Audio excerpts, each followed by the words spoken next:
Hello guys, Assalamualaikum. Welcome to my YouTube channel. This is from Afrin's Blog BD. আজকে আমি আলু দিয়ে রুই মাছের ডিম রান্না করব। তাহলে চলুন রেসিপিটা আপনাদের সাথে শেয়ার করি। আমি এখানে আধা কেজি পরিমাণে রুই মাছের ডিম নিয়েছি। এখন আমি এখানে লেবুর রস দিয়ে দিব।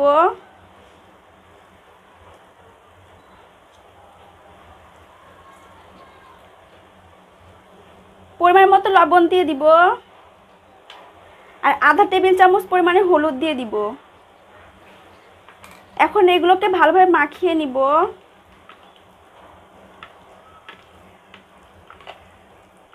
আমি চুলায় ফ্রাই প্যান বসিয়ে দিয়েছি। এখন আমি 2 টেবিল চামচ পরিমাণে তেল দিয়ে দিব।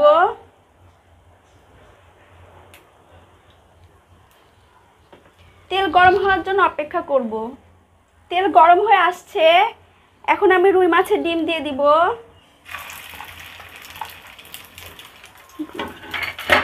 এটাকে হালকা ভেজে নিব।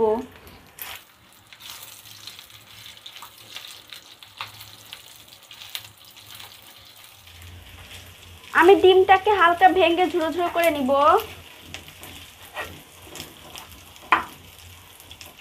ডিমটা হালকা ভাজা গেছে, এখন আমি তুলে নিব।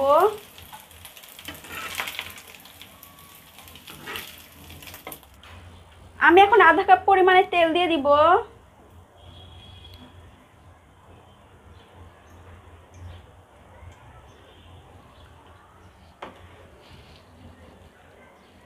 কিছু মেথি দিয়ে দিব যাতে একটা সুন্দর ঘ্রাণ পাওয়া যায়।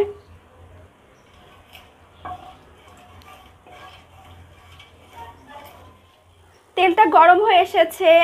এখন আমি এখানে 1 কাপ পরিমাণে পেঁয়াজ কুচি দিয়ে দিব।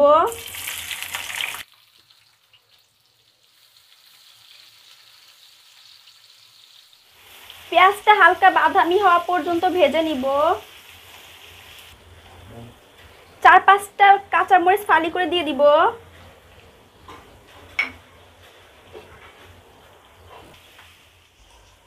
এখন আমি দিয়ে দিব 1 টেবিল চামচ পরিমাণে পেঁয়াজ বাটা, হাফ টেবিল চামচ পরিমাণে রসুন বাটা, 1 চা চামচ পরিমাণে আদা বাটা, 1 চা চামচ পরিমাণে জিরা বাটা, 1 চা চামচ পরিমাণে ধনিয়া বাটা।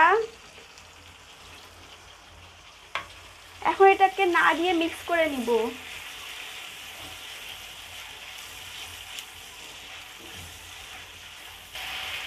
আমি এখন আধা টেবিল চামচ পরিমাণে মরিচের গুঁড়া দিয়ে দিব। আধা টেবিল চামচ পরিমাণে হলুদের গুঁড়া দিয়ে দিব। আর পরিমাণ মতো লবণ দিয়ে দিব। এখন মশলাগুলোকে ভালোভাবে কষিয়ে নিব। মশলাটা ভালোভাবে কষানো হয়েছে। এখন আমি দিয়ে দিব আলু কুচি।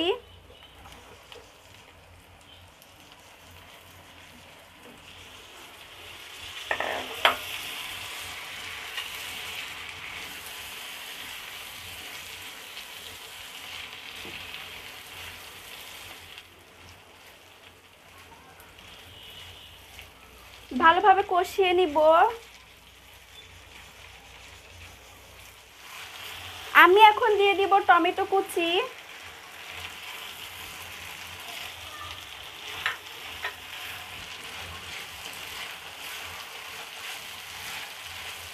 ভালোভাবে কষিয়ে নিব।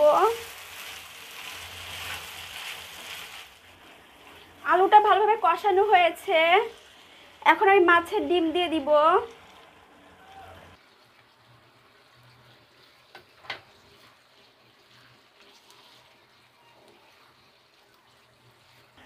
মাছের ডিম সহ আরো কিছুক্ষণ আমি কষিয়ে নিব।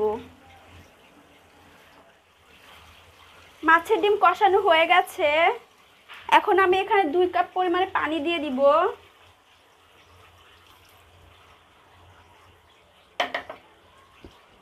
এখন আমি ঢাকনা দিয়ে কিছুক্ষণ রেখে দিব যাতে মাছের ডিমটা সিদ্ধ হয়ে যায়।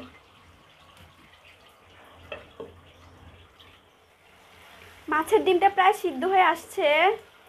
এখন আমি কয়েকটা কাঁচামরিচ দিয়ে দিব।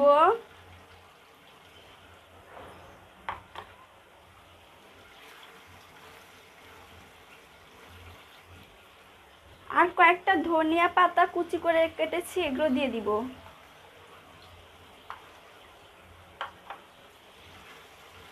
এখন আমি ঢাকনা দিয়ে আরো কিছুক্ষণ রেখে দিব।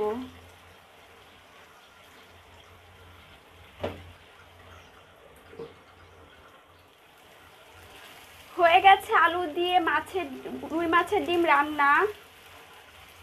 এখন আমি চুলা অফ করে চুলা থেকে নামিয়ে নিব।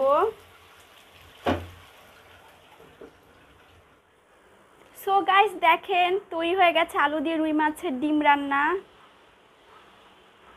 দেখেন কত সুন্দর হয়েছে। আপনারা এই রেসিপিটা বাসায় ট্রাই করবেন, খুব সহজে তৈরি করতে পারবেন কম সময়ের মধ্যে। আর এভাবে যদি আপনারা রান্না করেন তাহলে খেতে খুব মজার হবে। আমার এই ভিডিওটা যদি আপনার ভালো লাগে তাহলে আমার চ্যানেলটি সাবস্ক্রাইব করবেন, লাইক আর কমেন্ট করবেন। আল্লাহ হাফেজ।